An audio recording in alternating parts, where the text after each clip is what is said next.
আজকের জীবন আলোচনার বিষয় গুরুত্বপূর্ণ কিছু উপদেশ। 2 নম্বর উপদেশ গেল আপনার জীবনের জন্য যথেষ্ট যদি মেনে নিতে পারেন। 24 ঘন্টার ভিতরে হলেও একবার আপনি কোরআন তেলাওয়াত করুন। কয় ঘন্টার ভিতরে? 24 ঘন্টার ভিতরে আপনি একবার কোরআনের সাথে আপনি আন্তরিকতা রাখুন, কোরআনের সাথে সম্পর্ক রাখুন। 24 ঘন্টার ভিতরে আপনি একবার কোরআন পড়ুন। যদি আপনি 24 ঘন্টার ভিতরে একবার কোরআন তেলাওয়াত না করেন তাহলে কোরআন আপনার বিপক্ষে যাবে। আল্লাহ আল্লাহর কসম, কোরআন আপনার বিপক্ষে যাবে। কোরআন যদি আপনার বিপক্ষে যায়, আপনাকে বাঁচানোর জন্য কেউ নেই পৃথিবীর জমিনে, আসমান জমিনের ভিতরে কেউ নেই, আপনাকে বাঁচাতে পারবে না। তা আল্লাহ বলছেন, ইকরা বিসমি রাব্বিকাল্লাযী খালাক, পাঠ করো তোমার প্রতিপালকের নামে, যিনি তোমাকে কি করেছেন? সৃষ্টি করেছেন। খালাকাল ইনসানা মিন আলাক, সৃষ্টি করেছেন মানুষকে জমা বাঁধা রক্তপিণ্ড থেকে। আল্লাহ রাসূল পড়তে বলেছেন, রাসূল সাল্লাল্লাহু আলাইহি ওয়াসাল্লাম বলেছেন, সহিহ মুসলিমে পাবেন 2222 নম্বর হাদিস এবং মেশকাতে পাবেন 281 নম্বর হাদিস। তাহারত অধ্যায়, পবিত্র অধ্যায়, প্রথম হাদিসে আপনি পাবেন। খুলে দেখবেন, সেখানে আল্লাহ নবী সাল্লাল্লাহু আলাইহি ওয়াসাল্লাম বলছেন, আত-তুহুরু শাতরুল ঈমান, পাক পবিত্র ঈমানের শাখা। পাক পবিত্র ঈমানের কি শাখা? আলহামদুলিল্লাহি তামলাউল মিজানি। আল্লাহ রাসূল সাল্লাল্লাহু আলাইহি ওয়াসাল্লাম বলেছেন, আলহামদুলিল্লাহি তামলাউল মিজানি, সুবহানাল্লাহি ওয়ালহামদুলিল্লাহি তামলানি মা আও তামলাউ মা বাইনাস সামাই ওয়াল আরদ। আল্লাহর নবী বলেছেন, কোন ব্যক্তি যদি আলহামদুলিল্লাহ সুবহানাল্লাহ পড়ে তাহলে আসমান জমিনের যে ফাঁকা জায়গা আছে নেকিতে পূর্ণাঙ্গ হয়ে যাবে। রাসূল সাল্লাল্লাহু আলাইহি ওয়াসাল্লাম বলেছেন, শুধু আপনাকে আমি বলে যাচ্ছি হাদিস। এবার আল্লাহর নবী বলছেন, ওয়াস-সালাতু নূরুন, সালাত হবে কিয়ামতের দিনে আলো, ওয়াস-সাদাকাতু বুরহান, দান হবে আপনি কিয়ামতের দিনে দলিল, ওয়াস-সাবরু দিয়ান, ওয়াস-সাবরু ধৈর্য হবে প্রদীপ, ধৈর্য হবে প্রদীপ। এই বিষয়ে আমার আলোচনা আসবে। ওয়াল কোরআন হুজ্জাতুল লাকা আও আলাইকাম, এবং কোরআন হয় আপনার পক্ষে যাবে, কোরআন না হয় আপনার বিপক্ষে যাবে। রাসূল সাল্লাল্লাহু আলাইহি ওয়াসাল্লাম বলেছেন, কুল্লুন নাস ইয়াদু ফাবাইউন নাফসাকা নাফসাহু ফামুতিকুহা আও মুবিকুহা। মুসলিমের হাদিস। আল্লাহ নবী সাল্লাল্লাহু আলাইহি ওয়াসাল্লাম বলেছেন, প্রত্যেকটি মানুষ যখন ঘুম থেকে উঠে সকালে, এবং ঘুম থেকে যখন সকালে উঠে যখন নিজের কাজে বের হয়ে যায়, তখন সে তার কাজের কাছে সে বিক্রি হয়ে যায়। কি হয়ে যায়? সে তার কাজের কাছে সে বিক্রি হয়ে যায়। আল্লাহ নবী সাল্লাল্লাহু আলাইহি ওয়াসাল্লাম বলেছেন, ক্রয় বিক্রয় করে, হয় তাকে সে আজাদ করে দিবে, না হয় তার জীবনকে ধ্বংস করে দেবে। ওই কাজ, ওই কর্ম হয় তাকে আজাদ করে দিবে, মানে কি তাকে জান্নাতের রাস্তা দেখাবে, না হলে ওই কাজ তাকে জাহান্নামের ভিতরে হালাক করে দিবে। কারণ প্রত্যেকটি মানুষ সকালে বিক্রি হয়ে যায় কার কাছে? তার কর্মের কাছে।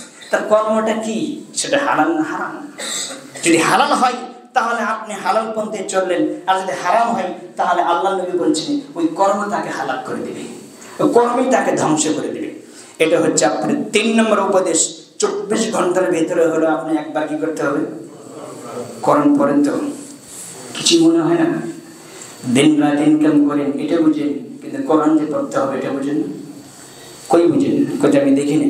আপনি কোরআন পড়েন কই? সারা ব্যস্ততা দেখেন। আপনি কোরআন পড়বেন কি করে? আপনার তো ধান্দা আছে, চাহিদা আছে, টাকা পয়সা আছে, মারা গেলে মসজিদে আপনি মাদ্রাসার পলাপানে ধরে নিয়ে এসে কোরআন খতম করে নিন। আমার জীবনে, আমার রুহের উপরে যে কবর দেওয়ার আগে আমার পিতা মাতাকে বলে যাবো, আমার ছেলে মেয়েকে বলে যে আমার টাকা আছে, ওদেরকে টাকা বেশি দিলে আমার কোরআনটা পড়ে আমার আপনার বুকের উপরে বক্সে দিবে, এবং কত কবরের উপরে বক্সে দিবে, নাজাত হয়ে যাবে। অসম্ভব কথা বলছেন, অসম্ভব হবে না। অতএব টাকা বেশি দিবেন, কোরআন না পড়ে আপনার অমুকের হুজুর আপনাকে শুনে, কিন্তু কোরআন পড়ে নেই, আপনার হুজুরকে চিনেন না। সাবধান, হুজুর টাকার বাবা, টাকা পেলে সব কিছু করতে রাজি আছে। শরীয়ত কোনটা, শরীয়তের বাইরে কোনটা ওটা দেখে না। টাকা পেলে সব কিছু করতে রাজি আছে। সাবধান, আপনি নিজের চেষ্টা করেন, নিজের উপরে নিজের জন্য নিজে করার চেষ্টা করেন।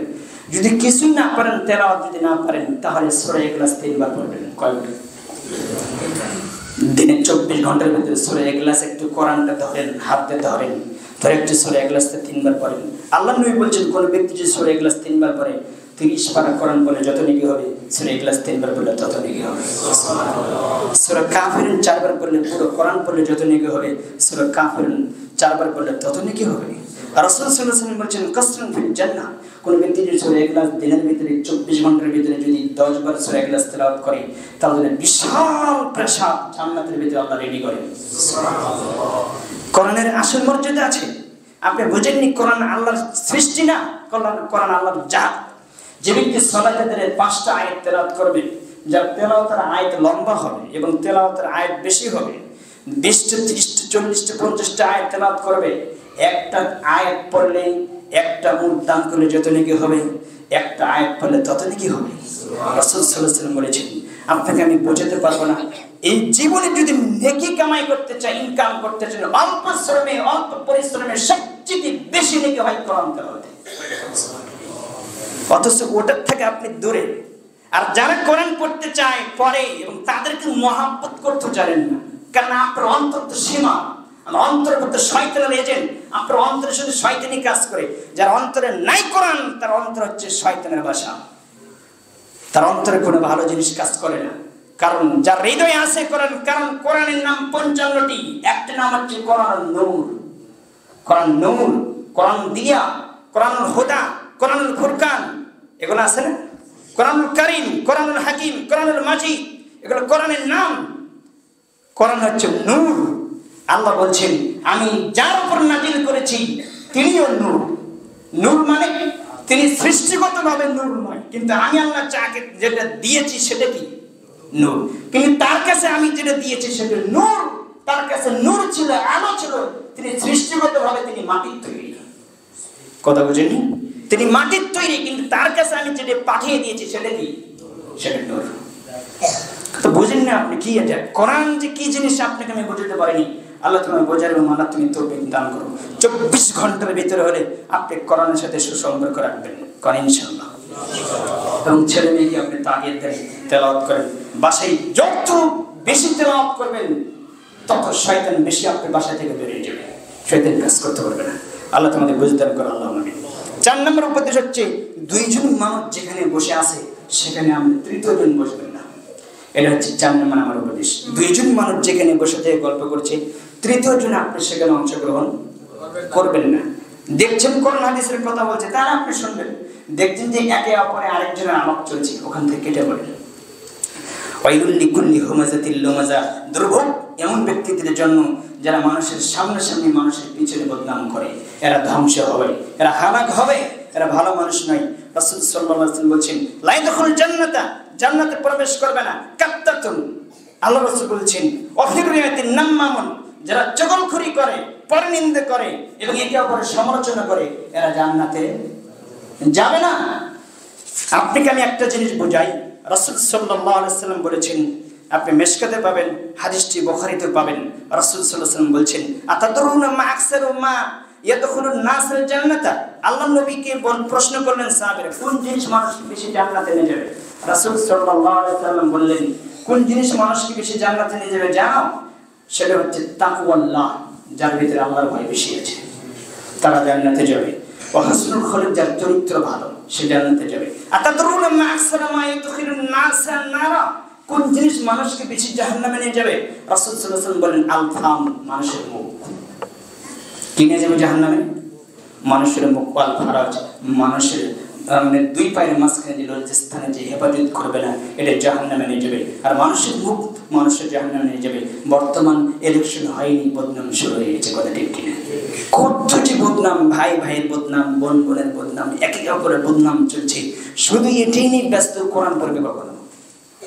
কথা বুঝেনি? সাবধান থাকুন। রাসূল সাল্লাল্লাহু আলাইহি ওয়াসাল্লাম বলেছেন মুখ হচ্ছে সকল অন্তর, সকল পাপের দরজা মুখ। অন্তরে পরিকল্পনা হয়, মুখ দিয়ে প্রকাশ হয়। অন্তরে পরিকল্পনা হয়, মুখ দিয়ে প্রকাশ হয়। সাবধান থাকেন। এই জন্য 2 জনে যেখানে বসে থেকে একে অপরের গল্প করতেছে, যে একে অপরের বদনাম করতেছে, আপনি 3য় জন অংশগ্রহণ করে বলছেন তুই ঠিকই বলেছিস, যার কথা বলেছে ওই এরকমই। এই কথা বললেন কে? আপনি যে অতীতে যে তাহাজ্জুদের সালাত আদায় করেছেন একটাও নেই। ওই আপনার অতীতের যে তাহাজ্জুদের নেকি যদি 1 পাল্লায় তোলা হয়, আজকের কথা যে বলছেন ঠিকই বলেছি, এই কথা যদি 1 পাল্লা তোলা হয়, এই কথা বেশি ভারী হবে। ওই কথা মানে যতগুলো ইবাদত সব উপর দিকে উঠে যাবে, কারণ এটা আল্লাহ পছন্দ করে না।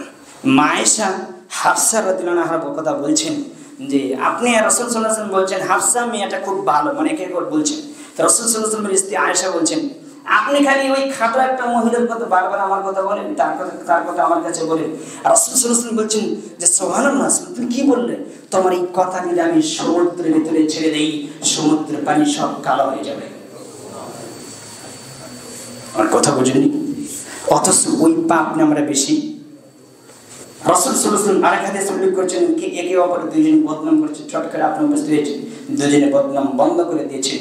আল্লাহ রাসূল বলছেন আল্লাহর উপর ওয়াজিব হয়ে যায় যে ব্যক্তি গীবত বন্ধ করে দিয়েছে, একেবারে সমালোচনা করে ওই ব্যক্তির উপর জান্নাত ওয়াজিব হয়ে যায়। সুবহানাল্লাহ। পারবেন তো ইনশাআল্লাহ? আজ থেকে ইনশাআল্লাহ পারবেন। যদি জীবনে যদি কিছু করতে চান মানুষের তারা ভালো কাজ করবেন, আর জীবনে যদি কোনো কিছু না করতে পারেন তবুও মানুষের কোনো ক্ষতি করার চেষ্টা করবেন, কারণ ক্ষতি তো করতে পারবেন না, নিজে ধ্বংস হয়ে যাবেন। আল্লাহ তোমাদের বুঝ দান করো, আল্লাহ আমিন। 5 নম্বর উপদেশ হচ্ছে পরিবারের প্রতি কঠিন হন। 5 নম্বর উপদেশ কি? পরিবারের প্রতি কি হন? কঠিন হন। সূরা জুমার 39 নম্বর সূরা আল্লাহ সুবহানাহু ওয়া তাআলা বলেছেন 15 নম্বর আয়াতে বলেছেন যে তার পরিবারের পিছে, যে পরিবারকে নিয়ে কাল কিয়ামতে নিজেও ক্ষতিগ্রস্ত হয়েছে এবং পরিবারকে নিয়েও ক্ষতিগ্রস্ত হবে, তার পরিবার এবং সে যদি ক্ষতিগ্রস্ত হয় এর চেয়ে তার ক্ষতিগ্রস্ত আর কিছু নেই। সুস্পষ্ট ক্ষতিগ্রস্ত, এটাই হচ্ছে বড় ক্ষতিগ্রস্ত। কারণ আপনার ছেলে, আপনার মেয়ে, আপনার যে পরিবার, এটা আপনার দায়িত্ব আছে। আপনার পরিবার নিয়ে আপনি চিন্তা ফিকির করেন, আপনাকে দিন রাত আপনাকে ইসলামের উপর তাদেরকে দাঁড় করে রাখতে হবে। আপনি নিজে অটল থাকতে হবে এবং তাদেরকেও অটল রাখতে হবে। কিভাবে রাখবেন সেটা আপনার বিষয়, কারণ আপনাকে আল্লাহ ধরবে। আপনি মনে করেন না যে আমাকে ধরবে না। কুল্লুকুম রাইন ওয়া কুল্লুকুম মাসউলুন আন রাইয়াতি, প্রত্যেকটা মানুষই কি দায়িত্বশীল, তাকে দায়িত্ব সম্পর্কে জিজ্ঞেস করা হবে। সহিহ বুখারী হাদিস। অতএব আপনার ছেলে সালাত পড়ে না, আপনি পড়েন, আপনাকে ছেড়ে দেওয়া হবে? অসম্ভব, আপনাকে ছেড়ে দেওয়া হবে না। আপনার মেয়ে পর্দা করে না আর আপনার মেয়েকে ছেড়ে দেওয়া, আপনি মেয়েকে আপনি হাজী সাহেব হজ করে এসেছেন, আপনার মেয়ে যেই করুক নাকি কোনো আপনাকে ধরা হবে না, এই চিন্তা আপনি বাদ দেন। সাবধান থাকুন, আপনাকে ধরা হবে। আর আপনাকে আমি এখানে একটা শেষের কথা বলে যাচ্ছি, যেই প্রতিষ্ঠানগুলোতে সহশিক্ষা আছে, সহশিক্ষা বুঝেন, যেই প্রতিষ্ঠানগুলোতে সহশিক্ষা আছে, নারী পুরুষ এক জায়গায় শিক্ষা, এই প্রতিষ্ঠানে আপনার মেয়েকে শিক্ষা দেওয়া হারাম, আপনার ছেলেকেও শিক্ষা দেবেন না, হারাম। কারণ এই প্রতিষ্ঠান যদি আলাদা আলাদা থাকে, পাট পাট থাকে, ছেলেদের জন্য আলাদা, মেয়েদের জন্য আলাদা, তাহলে সেখানে পড়াবেন। আর যদি ছেলে মেয়ে একই ক্লাসে যদি পড়াই, তাহলে ওই প্রতিষ্ঠানে কখনো সুশিক্ষা আপনার ছেলে অর্জন করতে পারবে না, অসম্ভব। অতএব এই শিক্ষা থেকে আপনার ছেলে মেয়েকে দূরে রাখেন। সোনার মতো মদিনাও যদি পড়ান, যদি ছেলে মেয়ে এক জায়গায় হয় ক্লাস, তবুও শয়তান বলছে তুমি মদিনা পড়লে কি হবে, তোমার পিছে আমি আছি। আমার কথা বুঝেননি? সাবধান থাকুন, সুশিক্ষা অর্জন করার চেষ্টা করেন এবং সহশিক্ষা থেকে আপনি বেঁচে থাকেন। সহশিক্ষা হারাম, সহশিক্ষা পড়ানো হারাম। যেদিন যারা প্রতিষ্ঠান করছে, যারা আলাদা সেপারেট করতে পারবে, সেদিন এই বাংলার জমিনে প্রতিষ্ঠানগুলো উন্নত হবে।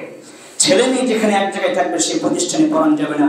আপনি যে পড়াচ্ছেন, 2 দিন পরে দেখবেন আপনার ছেলে নেই, 3 দিন পরে দেখবেন আপনার মেয়ে নাই, আপনার মেয়েকে সামলাতে যায় দেখবেন আপনার স্ত্রী নাই। কথা আছে না নিচে? এগুলো থেকে আপনি বেঁচে থাকেন, সাবধান থাকেন।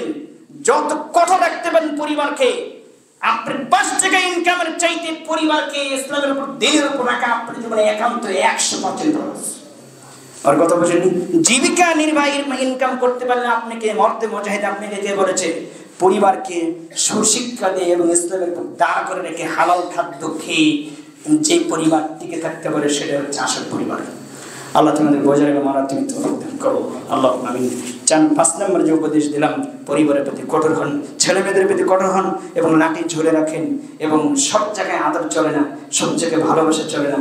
যে জায়গায় ভালোবাসা সেখানে ভালোবাসা, যেখানে কঠিন সেখানে কঠিন। আল্লাহ তোমাদের বোঝার এবং মারা তুমি তৌফিক দান করো, আল্লাহ আমিন।